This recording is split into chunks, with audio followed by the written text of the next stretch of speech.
Have you ever wanted to make a show like this? Or like this? Or like all these? Today, I'm giving you a full, comprehensive guide to how to make an object show. Let's get into it. Step 1. The foundation. The foundation of your object show is the overarching plot and the genre. Do you want a nitty-gritty show like One? Or a funny, lighthearted show like Brawl of the Objects? A competition show like BFDI? Or a non-competition show like Love of the Sun? Choose a genre and plot that you love. I'll be making a competition show, and this show will be lighthearted and fun. We'll call it WebzForevz. I've sketched the logo in my notebook, and now I'll take a picture and transfer it onto my computer to digitize it. I like using notebooks to plan stuff and draw out characters because I think it's more fun to do freehand, but you can use a computer and plan everything out on Google Docs. For the overarching plot, our characters are gonna learn that money isn't everything, and it's friendship that really matters. Really simple, but this is just a guide. Choose a plot you think would be interesting to watch unfold over the season, like how in Inanimate Insanity 2, we see throughout the season how the game affects all of its players' mental health, or in Inanimate Insanity Invitational, where we see MePhone 4 unable to let go of the game and always trying to extend it. Step 2. Characters. Characters make the show. If we don't care about the characters,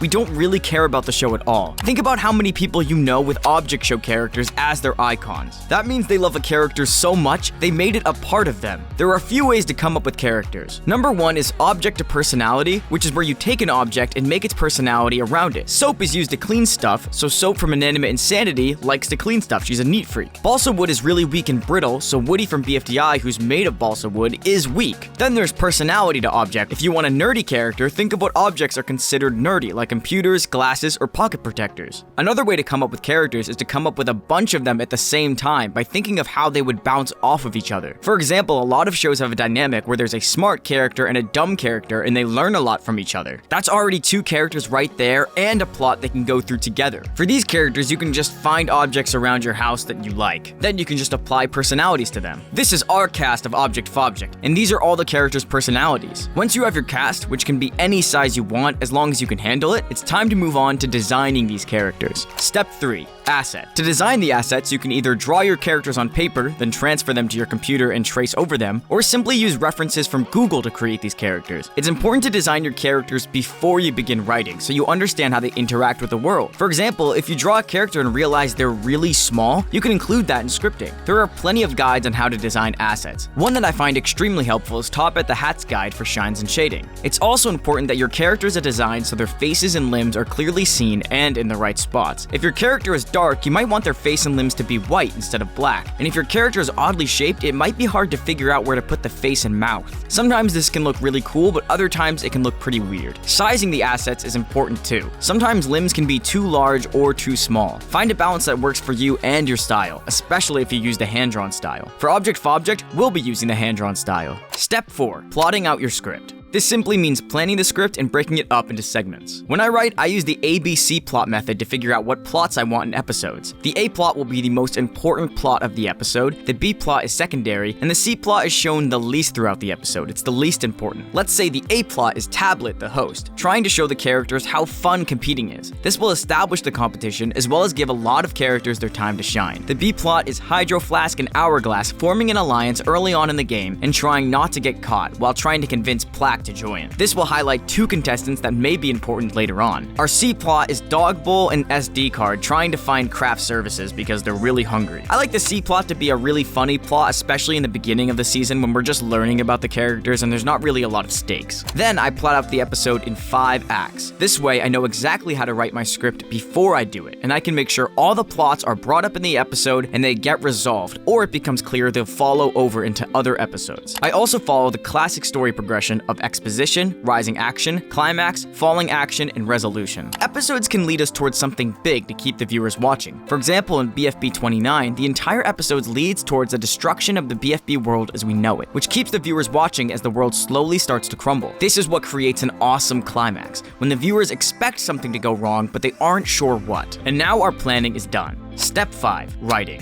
Using the guide from Step 4, you can begin writing the script itself. This is where our characters come to life, and you can decide exactly how they talk, act, and sound. Writing by yourself can be fun, but it can also be fun to write with someone else who has another perspective. I know when I write, I think everything I've written is really easy to understand, but then when I show it to someone else, they'll be confused. Other writers or revisers are key to making sure your episodes are clear and concise. Sometimes we say a lot more than we need to, or we just don't say enough. But that's the best part about writing. You can go back and change, revise, and delete whatever you want. For Object for Object Episode 1, I simply wrote a scene that will take place somewhere in the middle of the episode, involving Hourglass, Hydro Flask, and Plaque. Writing can also be done through storyboards instead of scripts. BFDI episodes are written entirely through storyboards instead of scripts, which makes them easier to visualize during the backgrounds, props, and animation phase. You can also choose to write the script and then create animatics, like Inanimate Insanity. These animatics are more specific than storyboards, which makes them easier for animators to follow. You can pick whichever way you like more, or do neither. This is also around the time I recommend creating a spreadsheet to keep track of everything. Voice actors, sound designers, animators, what scenes are done, what scenes need to be done, and how much of the total episode is completed. This removes all guesswork and it motivates you because you know how much you have left and you know how far you've come. Step 6 is hiring. Now that you've got your script and have a really solid grasp on your characters and the show, it's time to hire some people. Now that you have a story, you can entice people to join you. You can send people you know DMs or network in the OSC Discord networking channel. You can even create a video about wanting to hire voice actors, sound designers, and animators. People in the Object Show community are always ready to share their talents. Make sure to include the kind of style you want the show to be so you get animators who can match that style, and make sure you talk about what the characters should sound like, their personalities, their accents, so that when people audition, they know exactly what they need to do. After you create your team, you can create a Discord server for your show and invite the new crew members. And you can keep things organized by creating chats for specific topics, like voice acting, animation, and sound design. Step 7, voice acting. There are a ton of budget microphones out there. My personal favorite is the Fifine, which you can find on Amazon for $50. If that's still too expensive, you can actually use your phone microphone, which can genuinely create a really good sound if you're in the right environment. If you have a little money to spare, I recommend the Samsung CO1U, which tons of community members use, like myself, Wagolo, Blundu, Carrie Huang, etc. They last super long. I've had mine for over 10 years and it still works perfectly. After you have your microphone ready, create a setup to record. I used to record in my closet and it worked really well, but now we live in an apartment with no closet space, so I simply place my dog's dog bed on one side of my microphone and a pillow on the other side, and I'm all set. I do this to eliminate echo. Echo is really hard to remove in post-production, so it's best to try to remove it before you start recording. This is how the microphone sounds with no echo cancellation.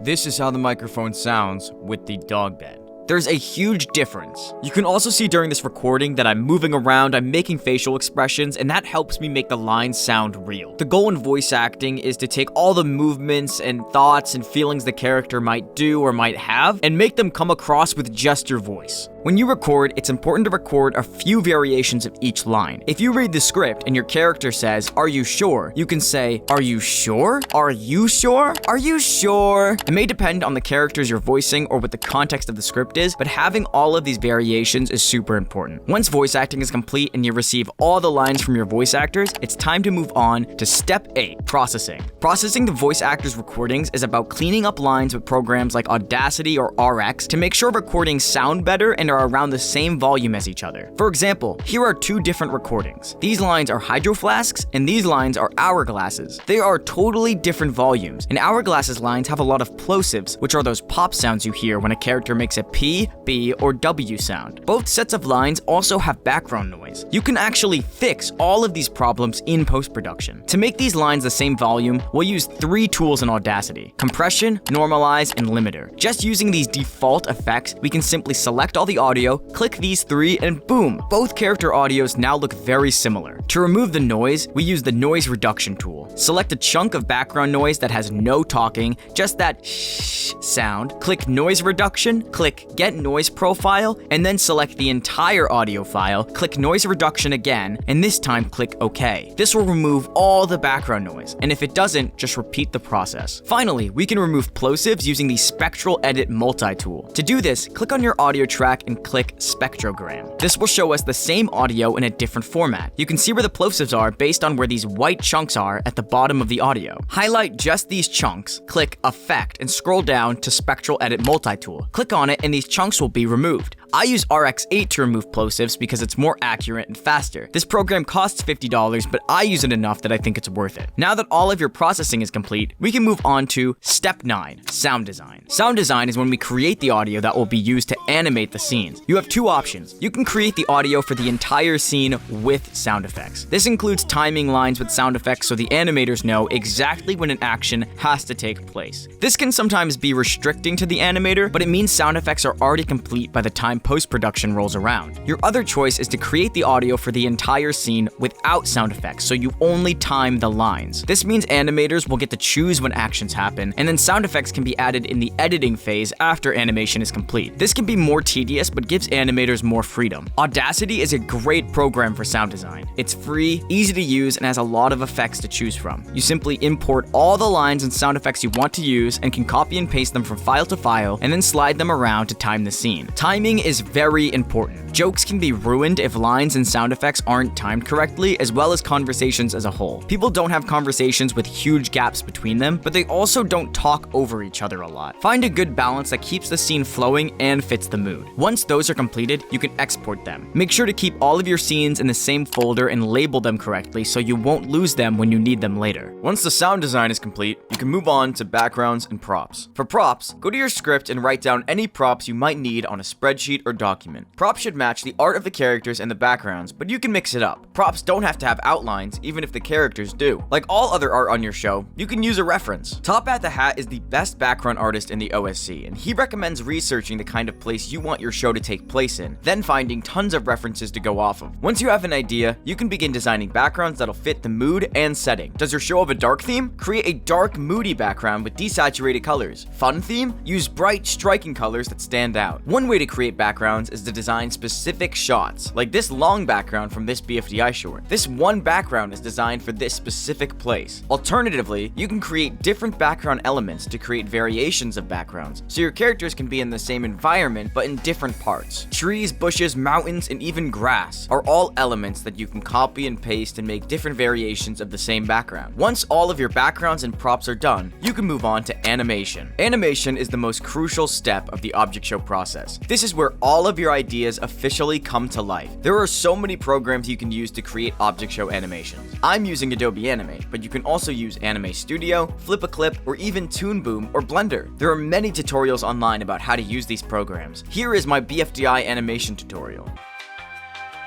When you start drawing for TPOT or BFB, a lot of people, including myself, use tablets, but I'm going to be using my mouse today to show you that you can use any tool to animate in the TPOT style. One thing that I do is I take an image of the character and I put it right next to the body that I'm about to use. Everybody has their own individual style, but everything should look relatively similar. I like this arm a lot, so we're going to take that, copy it with Control-C, and then paste it with Control-V, and then we're going to transform horizontally. There we go. The most important thing I'm going to leave you with today is how to draw and animate mouths like they do in BFB and TPOT. This style was coined by Satomi, the previous BFB and TPOT showrunner. So this is the real deal. So what I'm going to do is make the sad mouth, the sad M. And I'm going to press F8 and make this symbol, leafy mouth, and I'm going to make this a graphic. I'm going to insert a blank keyframe, press onion skin so I can see the last mouth I made, and then I'm going to make the open mouth. I'm going to now make the O mouth. And for the last mouth, I'm going to make the closed T mouth. And now we have all the mouths that we need. You might be wondering, well, in BFB and TPOT, those mouths are really bouncy. How do they make them bounce? Well, that's really simple. We're going to select this, convert it to symbol, and make it a movie clip. Next, we're going to go into this, add a bunch of frames, and on the second frame, we're going to stretch it out. Whenever I select the M mouth, it'll always bounce. We'll do the same with all the other mouths. With the open mouth, on the first frame, it's going to be bigger and stretched out. And on the second frame, stretched wide instead of stretched out. So it'll look like this.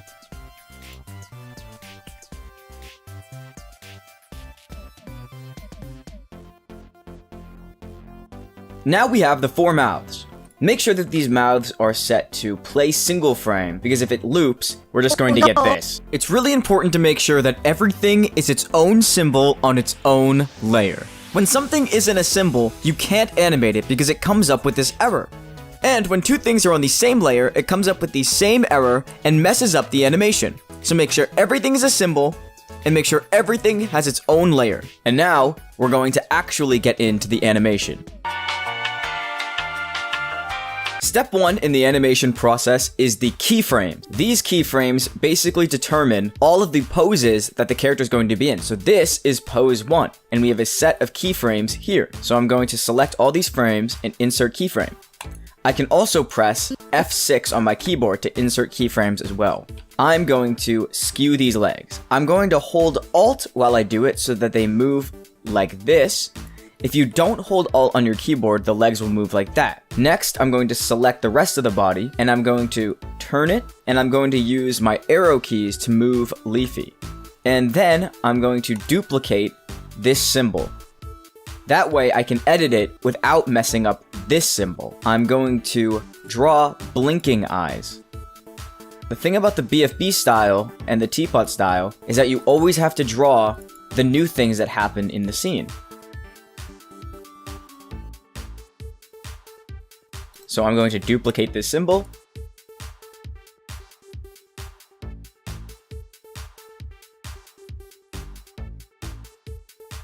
Now I want to make a new arm. So I'm going to duplicate this symbol, create this new layer. To make this easier, I can also press this button. So this arm simply becomes an outline and draw over it. I also want to make it so I can only see one of Leafy's eyes. So I'm going to bring everything over here. I'm going to select this and go to Properties and click this button. This button is the Swap Symbol button. I'm going to swap back to symbol 7. Now we're back to the open eyes. But I'm also going to duplicate this symbol and delete this eye.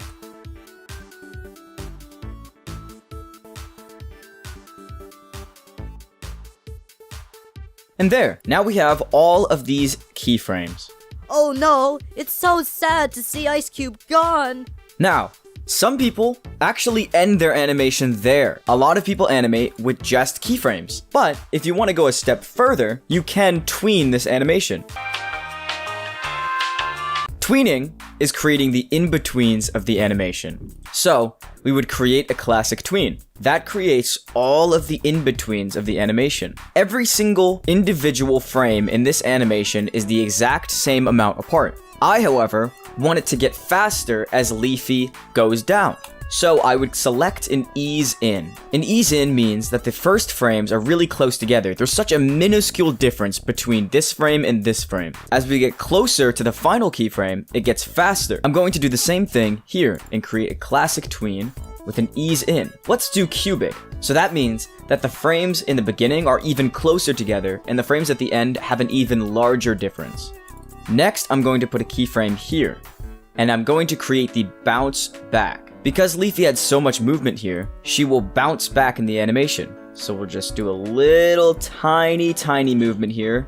Bring the arms back down, bring the face back down, create a classic tween, and do an ease out. Oh no! Here, I'm going to do an ease in out. It eases in first where the frames start getting faster, and then they slow back down.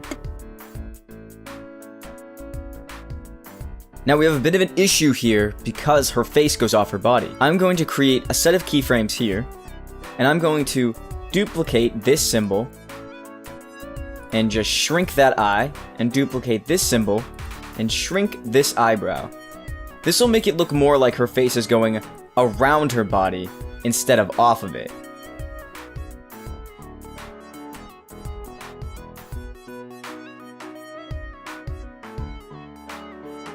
There we go, and now we have this animation. Oh no, it's so sad to see Ice Cube gone.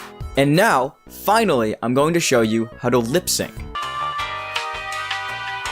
Now first, I'm going to explain to you a little bit about what each mouth does and its function. This closed teeth mouth actually functions as a lot of different things. It's a t sound, an s sound, a sh sound, ch sound, anything where your teeth are closed. Additionally, it's also an f mouth. The open mouth is for any ah sound, any e sound, anything like that. Your o mouth is for any oohs, any ohs, anything like that, any oohs. And your m mouth is for m's, b sounds, so buh, and any p sounds like puh. What you can do is you can go through every single keyframe and listen to what the sound is. So I'm going to insert a keyframe right here, and I hear an ah sound, so I'm going to put this ah mouth.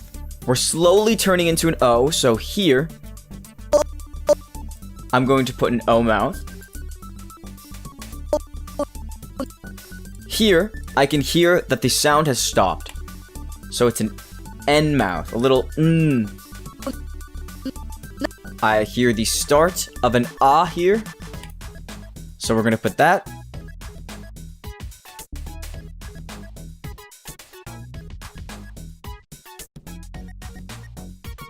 There. Now the animation is lip synced. Oh no, it's so sad to see Ice Cube gone. You might be wondering, hey, the mouths aren't bouncing. That's because the mouths are movie clips. See? And you actually cannot see a movie clip's animation outside of its symbol. What you're going to do is go to Control, Test Movie, Inanimate, and it will export your animation how it will be visible when it's an MP4 or any type of video file type.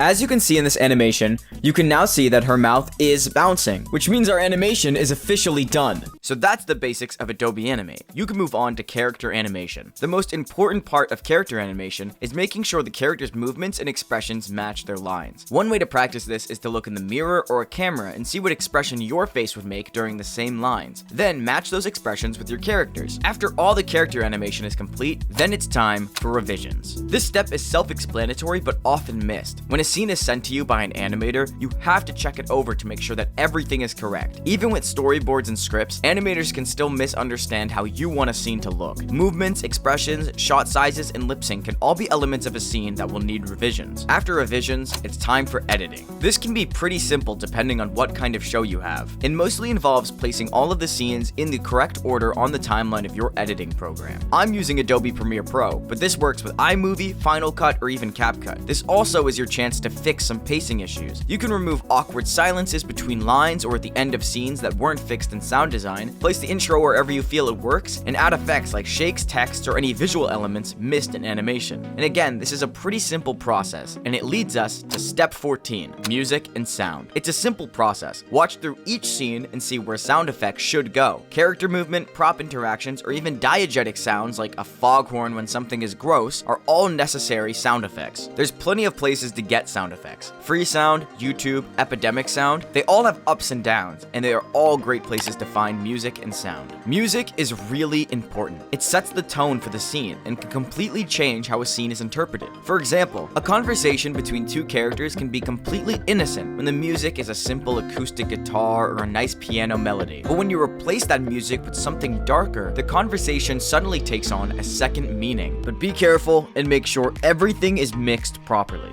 Music and sound effects should never be louder than the characters. Once you're finished adding music and sound effects, it's time to create the thumbnail. Because of the nature of object shows, most of your viewers will come from browse features. That's the YouTube homepage and suggested videos, which means your thumbnail will be the first thing a lot of your viewers see. Because of that, your thumbnail needs to represent your show. Thumbnails are mostly about graphic design, so it's important to think about color, contrast, readability, and the placement of your characters. But honestly, your thumbnail can look like anything you want it to. I like to make mine represent my episode, and especially the most exciting parts. For my episode 2 thumbnail, which was made by Hyven, it matches the climax of the episode. It also has contrasting colors with the aqua blue sky and the red of Sharkberry's berries, which makes it stand out to people. I also have one huge element in the forefront and one smaller element in the background, which creates contrast. Regardless, your thumbnail is the representation of your entire episode, so just make a thumbnail that represents it and represents you. Now that you've finished your thumbnail, it's time to upload your episode. Just click this button, drop your file in, and boom, it's uploading. Title the episode. Pick a good title, something eye-catching but true to the episode, and something that you like. Then create your description. You can describe what the episode will be about, thank your friends and family for inspiring you, and even plug some links to your social media accounts. On Discord, tons of servers have advertisement channels you can send your episode in, and you can get a moderator to share your episode in new episode releases on the OSC Discord, which is connected to a ton of other servers. Once that's done, you've successfully completed your episode, so you can sit back and relax and watch the views and comments come in and see how proud people are of your work. The only thing left to do after that is start this entire process over again with episode 2. I hope this tutorial was helpful, and thank you so much for watching, and don't forget to subscribe.